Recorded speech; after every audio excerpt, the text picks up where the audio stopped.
This is my true story. After giving my whole life to my son, working, saving, and sacrificing so he would never go hungry, I believed he would honor me in my old age. But one night, when I asked for food, he spit in my soup and told me to drink it if I was hungry. Then he laughed, leaving me broken inside. He thought I was weak, but he forgot one thing.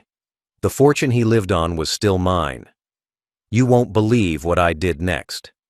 Before I tell you, comment where you're watching from and the time right now. And please subscribe so more people can hear my story. A man's hands tell the story of his life, and mine were carved with lines of labor. For more than 50 years, I worked without rest, building not just a living, but a foundation I believed my son would stand upon with pride. I rose before dawn, walked into factories heavy with smoke, offices buzzing with demands, and fields that bent my back until it ached. I did every kind of work I could find, because I believed my sweat was not for me. It was for him. Each coin saved was not a reward for my old age, but a gift I was storing for his future. I remember the winters when my breath froze in the air as I trudged through snow, boots worn thin, because I refused to spend money on myself when I knew he needed books for school. I remember the summers when the sun burned my skin raw, yet I stayed in the fields long after others left, because extra hours meant extra pay, and extra pay meant my son would never feel the emptiness of hunger the way I had in my youth. My body was a sacrifice I gave freely because I thought the return would not be in comfort, but in respect. I paid for his education from the first day he stepped into a classroom.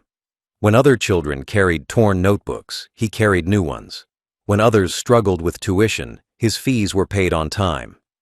I sat through nights calculating bills by candlelight, making sure there was always enough for him to continue. I denied myself new clothes, better food, and any small pleasures, because I had convinced myself that his future was worth far more than my present. When he grew older and wanted more, a better bicycle, newer shoes, later a car to match his friends, I found a way. Sometimes it meant selling things I loved, sometimes it meant taking loans I knew would weigh me down for years, but I did it all willingly. I wanted him to walk tall, to never feel the shame of lacking. I wanted him to believe the world was his to conquer. Even as he entered adulthood, my devotion did not end. When he struggled to find his first job, I gave him contacts, guided him, pushed him forward until he succeeded. When he wanted to invest, I provided seed money. When he married, I contributed to his wedding, pouring money into the celebration because I thought it would bind our family closer. Every milestone of his life carried my fingerprints, even if no one saw them. Along the way, I built savings, pensions, and investments. Quietly, steadily, I accumulated property, accounts, and shares. I did not flaunt them. I did not live in luxury. I ate simple meals, wore simple clothes, and carried myself humbly. I told myself it was not about me. It was about him. Every document signed, every account opened, every penny deposited, all of it, I thought, was a shield for his future. And in my heart, I believed there would be gratitude. I believed that when my hair turned silver, when my hands trembled and my steps slowed, he would remember the man who gave everything so he could live without fear. I believed he would protect me as fiercely as I had protected him. I believed old age would be filled with dignity, with the warmth of his respect and care. For decades, I carried that hope. I saw him not only as my son, but as the guardian of the legacy I had built. I thought he would watch over me in my final years, speak of me with pride, and carry forward the values I had lived by: loyalty, gratitude, sacrifice. But life has a cruel way of revealing truth. Devotion, I would learn, does not always breed respect. Sometimes it breeds entitlement. Sometimes the more you give, the more they take, until they forget there was ever a cost. My son did not grow into the guardian of my legacy. He grew into its thief. The respect I expected was replaced by coldness. The gratitude I dreamed of turned into arrogance. And all the years of sacrifice, the meals skipped, the debts endured, the sweat poured into every dollar, were forgotten. What I thought had built loyalty had, in his eyes, built nothing but his right to mock me. Disrespect does not arrive like thunder. It creeps in slowly until one day you realize the person you raised no longer looks at you with love, but with disdain. My son, the boy I once cradled in my arms, began to change as his success grew. The more he earned, the more arrogant he became. He spoke to me less like a son and more like a man tolerating a burden. At first, it was small things. A sigh when I asked for help with small tasks. A mocking laugh when I gave advice. A roll of his eyes when I spoke about how I managed money in my time. "That's outdated, old man," he said once, smirking as though the wisdom that built his very life was nothing more than dust. I tried to ignore it, convincing myself he was stressed, that he didn't mean it. But little by little, those small cuts turned into deeper wounds. He stopped sitting with me at meals, always glued to his phone or rushing out the door. When we did eat together, his words were cold, sharp, designed to remind me of my place. "You don't need to worry about money anymore," he said with arrogance. "It's already mine anyway." He spoke as though I were already gone, as though I were just a placeholder waiting to be buried so he could claim what he thought was his by birthright. The house that I had built with my hands became less mine and more his. He strutted through it like an owner, barking orders, dismissing my opinions, acting as if my presence was an inconvenience. Once, when I asked him to fix a leaking tap, he snapped, "You're useless now. You should be grateful I even let you stay here." Those words echoed through me like poison. The house I had worked decades to pay for, the very roof that sheltered him as a child, now felt like a cage in which he kept me.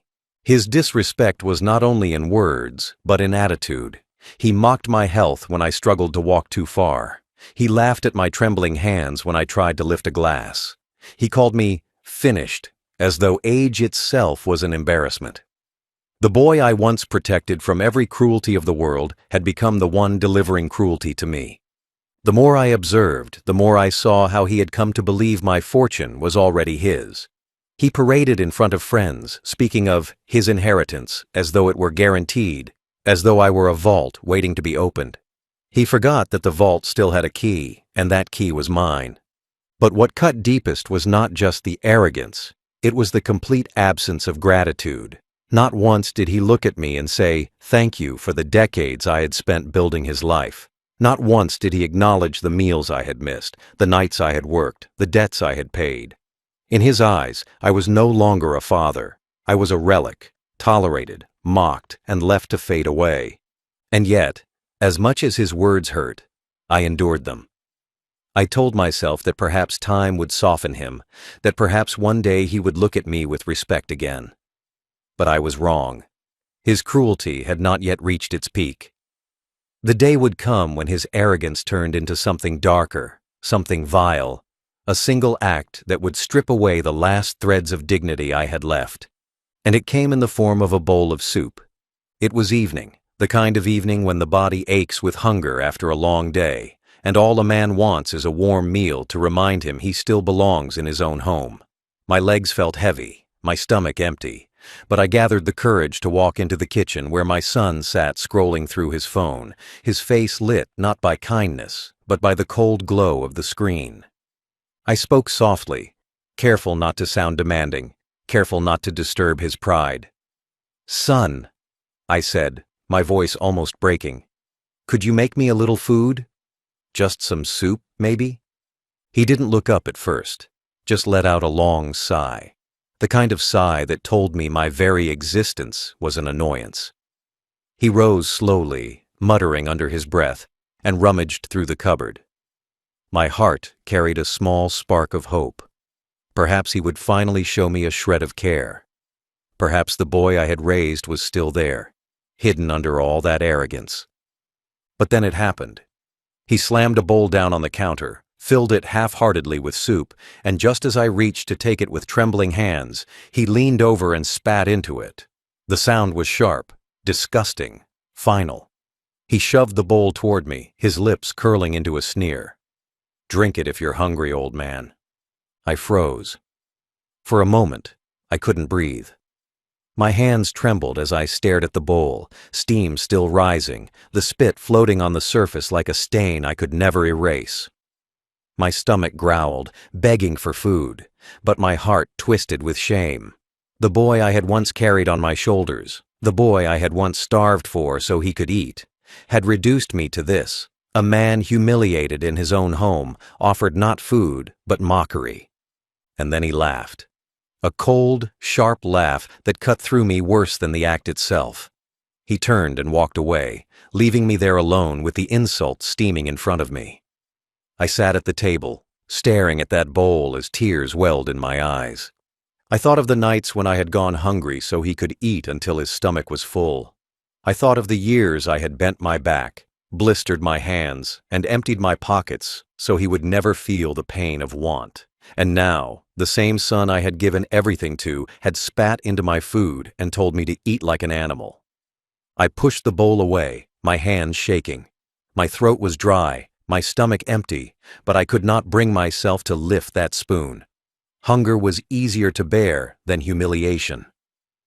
My tears fell silently onto the table, drops of grief that no one cared to see. That night, something inside me broke, but in its place, something else was born. It was no longer just heartbreak. It was no longer just sorrow. It was resolve. He thought he had won, that he had humiliated me into silence. But what he had forgotten was this. I was still his father, and the fortune he believed belonged to him still belonged to me. He spat in my soup, but I still held the spoon that could stir his fate. And for the first time, I realized I would no longer sit quietly and take his cruelty. The day he spat in my food was the day I stopped being his victim and started becoming his judge. That night, I sat in the dim light of the kitchen, the untouched bowl of soup still on the table before me. The steam had long since faded, the surface now cold, but the stain of what he had done lingered like poison in the air. My hands trembled as I pressed them together, my chest heavy with a pain that no medicine could cure. I had known hunger before in my life, real hunger, the kind that twists your stomach and makes your head dizzy. But this was different. This was not hunger of the body. It was hunger of the soul. Tears fell silently down my face, each one carrying the weight of a memory.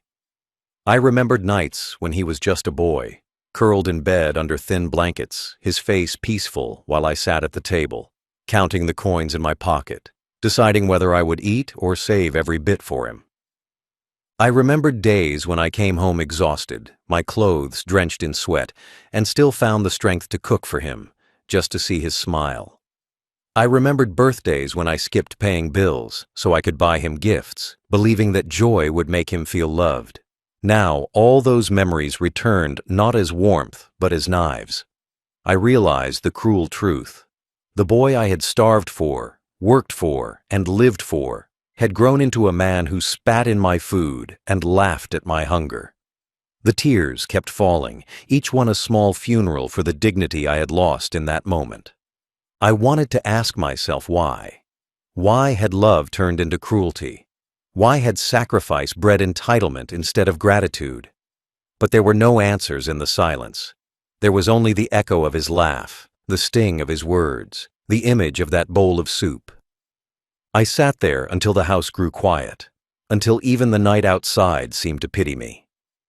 My stomach twisted with emptiness, but it was nothing compared to the hollowness in my chest. I pressed my hand against the table, whispering into the darkness. I gave him everything, and this is what he gave me back. But as the tears dried, something else began to rise in me. It was not rage, not the wild fury that blinds men. It was colder, steadier, heavier. It was the realization that I still held power, that I was not as helpless as he believed. He thought I was weak because I did not fight back. He thought I was worthless because I stayed quiet. But silence is not weakness. Silence is waiting. That night, I vowed to myself that his cruelty would not go unanswered. I would not shout. I would not strike. I would not beg. I would show him in the way he would understand best, through the fortune he worshipped, through the money he thought was his. He spat in my food and left me starving, but I would leave him starving in a way far worse. The tears that fell were not just of grief anymore. They were the tears of a man who had finally decided to act. As I sat in that silence, my tears drying on my cheeks, a thought surfaced, one that shifted the balance of everything. My son believed he held power over me. He strutted through life as though the money in the bank, the houses, the investments, all of it already belonged to him. But what he had forgotten, what his arrogance had blinded him to, was the truth. Every dollar, every deed, every account was still under my name. I had built it. I had signed for it. And until the day I drew my last breath, it was mine. The fortune he flaunted was not his achievement. It was my legacy. The house he walked through so proudly had been bought with my sweat. The business investments he bragged about came from my careful planning. The accounts he treated as his playground were tied to my name, my approval, my signature. Without me, he was nothing more than a man pretending to own what he had not earned. And that was the moment it struck me. I was not powerless. I was not at his mercy. He was at mine. He thought the future was already written, that he could insult me, humiliate me, and still inherit everything I had built. But the will was not written in his favor yet. The accounts were not handed over. The papers were not signed away. All of it still belonged to me, the man he had called worthless. I leaned back in my chair, a bitter smile forming on my lips. Worthless? A worthless man cannot move millions with a stroke of a pen. A worthless man cannot freeze accounts, liquidate properties, and strip away access in a single day. A worthless man does not hold the keys to the vault his son depends on. No, I was not worthless. I was the very foundation his life stood upon.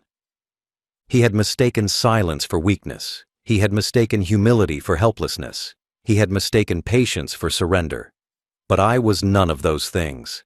I was the owner, the builder, the architect of everything he believed was his.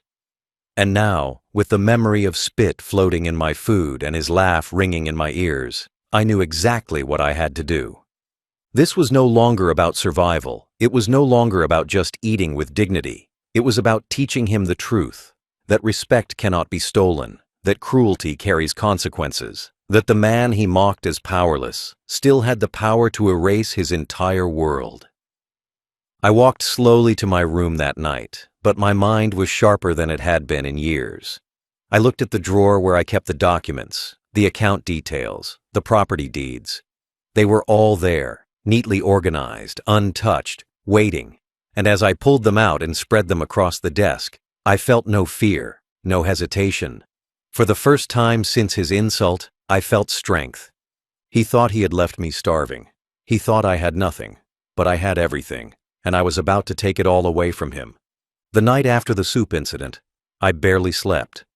I lay awake, staring at the ceiling, my mind not wandering in grief anymore, but sharpening into resolve.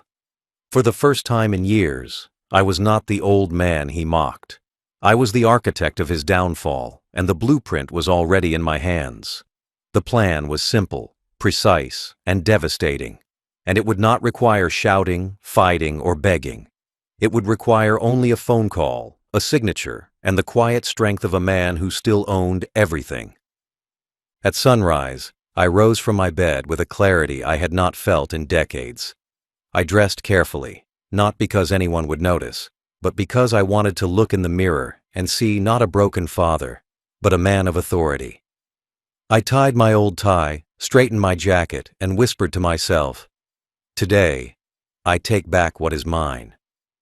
The first step was my lawyer. I had known him for years, a man who had helped me secure property, arrange accounts, and manage investments. He was not just a professional contact. He was one of the few people who still treated me with respect. When I called his office, his voice was calm, but I could sense the curiosity in his tone. "Of course, come in," he said. "We'll set everything in order." The second step was the bank. I still had direct authority over every account, every transfer, every signature. My son had access only because I allowed it, because I had once trusted him to act responsibly. That trust had died the moment spit hit my soup. I made an appointment for that same afternoon, instructing them that changes were urgent. The manager, a younger man who had always addressed me with courtesy, promised full discretion. The third step was preparation. I opened the drawer where my documents rested, neatly stacked and untouched. Deeds to properties, statements of pension accounts, records of investments I had made carefully over decades. Together, they were worth more than $2.5 million, the empire my son thought belonged to him already. I packed them carefully into a folder, running my hand over the papers one last time, not with nostalgia, but with purpose. By mid-morning, I was seated in my lawyer's office. He poured me tea, and as I explained my decision, his expression was steady, professional, but I caught the faintest flicker of approval in his eyes. "You want to revoke all shared access and transfer control back to yourself?" he asked. I nodded. Every account, every deed, every share. My voice was calm, but inside, I felt the steel of justice hardening. He drew up the documents swiftly, page after page, each one a nail in the coffin of my son's arrogance. When I signed them, I felt a surge of strength in my hand, as though every stroke of the pen erased not only his access, but also the humiliation he had tried to bury me in. That afternoon, I walked into the bank. The manager greeted me respectfully, escorted me to his office, and confirmed my requests. Access revoked, cards frozen, transfers secured, new accounts opened solely under my name. By the time I left, my son's empire had already begun to crumble, and he didn't even know it yet. As I stepped out of the bank, folder in hand, I paused to breathe in the fresh air. For the first time in years, I didn't feel weak. I didn't feel like a man waiting for respect that would never come. I felt alive, powerful, and ready. The plan was no longer an idea. It was in motion. That evening, I sat at my desk, staring at the documents now sealed with my signature. My son thought he had humiliated me forever. But soon, he would discover the truth. I was not his victim. I was his reckoning. Revenge is not loud. It is not chaos in the streets or fists slamming on tables. True revenge is quiet, precise, and unstoppable, like ink spreading across paper. And that day, I carried out my revenge with nothing but signatures, transfers, and silence. By the time the sun set, my son's empire, the empire he believed was already his, was nothing but smoke. It began at the lawyer's office. Every page I signed pulled the rug further out from under him. Revocations, new directives, transfers of ownership, each one a quiet strike against his arrogance. My lawyer slid the last document across the desk. "With this, he has no authority left. It is all in your name again." I held the pen firmly, pressed it down, and signed. A simple stroke, and my son's illusions vanished. From there, I went straight to the bank. The manager had prepared everything. "Are you certain, sir?" he asked politely. I nodded once. Without another word, he began the process. Access revoked, cards blocked, lines of credit canceled, joint accounts dissolved. Within minutes, the digital thread my son had wrapped around himself began to unravel. Then came the final step, liquidation. Properties placed under sale agreements, accounts consolidated, investments pulled into secure holdings that only I controlled. The figure on the screen when it was complete was staggering, even to me. $2.5 million, decades of sweat, sacrifice, and silence, now secured under my name alone. I walked out of the bank that evening with nothing more than a folder of documents and the weight of victory in my chest. My son did not know it yet, but his life had already collapsed. While he sat smugly in that house, mocking me, laughing at me, believing he was untouchable, his cards were declining, his accounts emptying, his empire turning to ash. I imagined the moment he would discover it. He would step into a restaurant, hand over his card, and hear the words, "declined." He would storm into the bank, demanding answers, only to be told politely that he had no authority left. He would return home, raging, only to find that the man he had called worthless had emptied his future with a single day's work. That night, I did not sit at the kitchen table humiliated by a bowl of soup. I sat in my room, suitcase half packed, folder of documents by my side, and a quiet smile on my lips. My stomach was still empty, but my heart was full of justice, full of strength, full of the knowledge that I had taken back what was mine. He spat in my food and told me to drink if I was hungry, but now I held $2.5 million, and he was the one about to starve. The storm broke faster than even I expected. By the next morning, my son's voice thundered through the house like a wounded animal. I heard the slam of the front door, the heavy stomp of his shoes, the furious growl that echoed down the hallway. He had gone to the bank, he had tried his cards, he had called his contacts, and he had realized, in a single shattering moment, that his world had collapsed. "Where is it?" he shouted, his voice cracking with desperation. "Where's the money?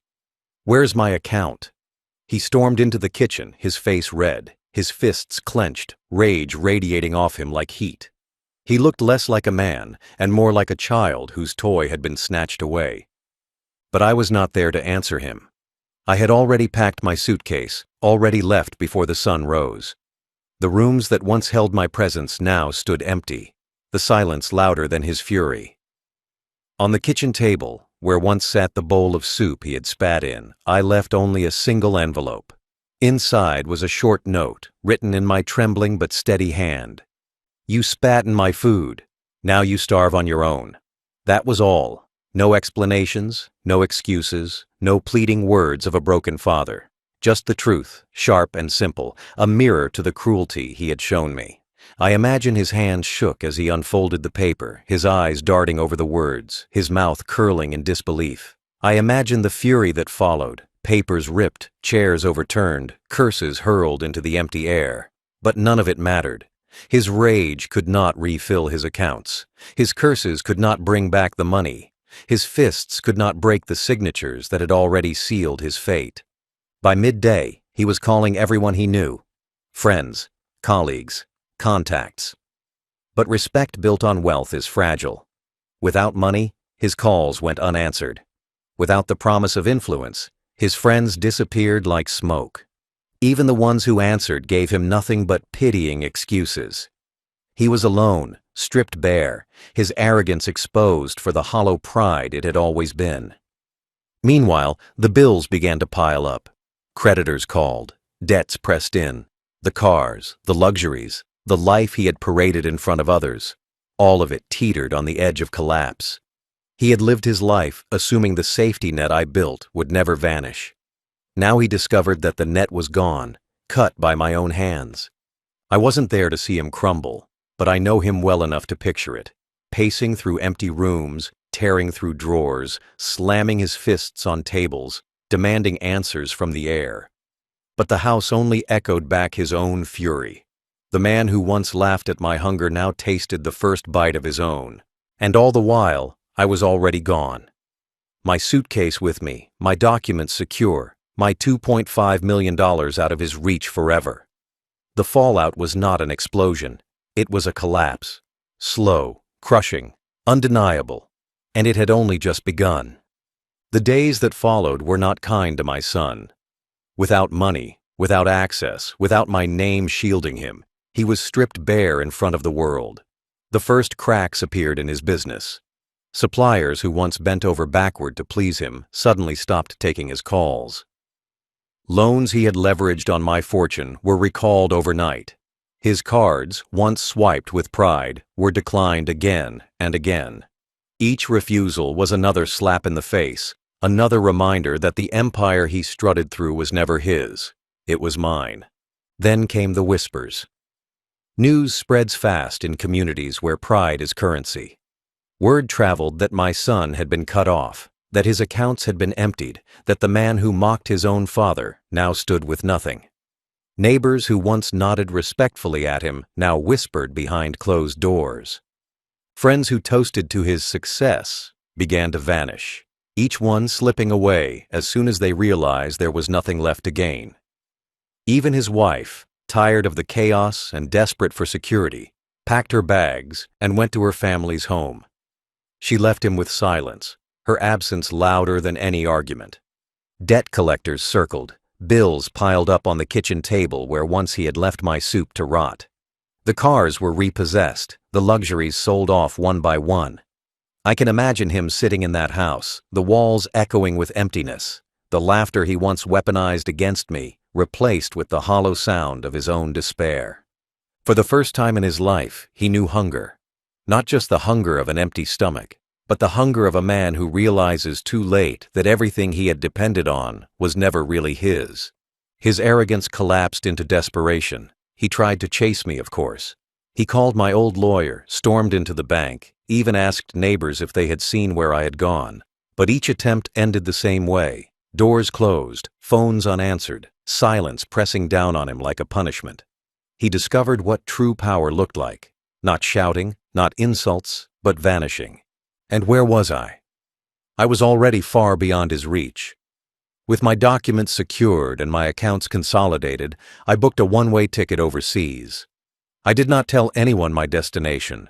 I did not leave a forwarding address. I vanished from his world as cleanly as if I had never existed. My suitcase carried only what I needed: clothes, papers, and the peace I had earned. In my new life, meals were warm, eaten with dignity. No one spat in my food. No one mocked my age. I sat at tables where silence was comfort, not humiliation. I looked out of windows at cities where no one knew my name, where I was not a burden, but simply a man allowed to live in peace. And every bite of food I ate, every step I took in freedom, reminded me of the night my son had told me to drink from a bowl of spit. The aftermath for him was ruin. The aftermath for me was freedom. He lost his pride, his wealth, his respect. I gained my dignity, my independence, my justice. He thought I was weak. He thought I was trapped. But when the smoke cleared, only one truth remained. I had disappeared with $2.5 million, and he was left starving. Justice does not always come from courts or prisons. Sometimes it comes from silence, from a man who refuses to play the victim any longer. My justice was not delivered with fists or anger. It was delivered with a signature, a withdrawal, a disappearing act. My son thought I was powerless, a weak old man with no choice but to swallow humiliation. He spat in my food and laughed, certain I would keep living under his shadow. But he forgot the one truth that mattered most. Everything he had rested on the foundation I built, and I still owned it all. The day I vanished with $2.5 million was the day I reclaimed my dignity. I did not leave with bitterness in my heart. I left with clarity. For years, I believed loyalty was born from blood, that sacrifice guaranteed respect. But I learned the hardest truth of all. Blood means nothing when the heart is rotten. My son carried my name, but not my values. He wore my sacrifices like trophies, but he never honored the cost. He believed cruelty could go unpunished.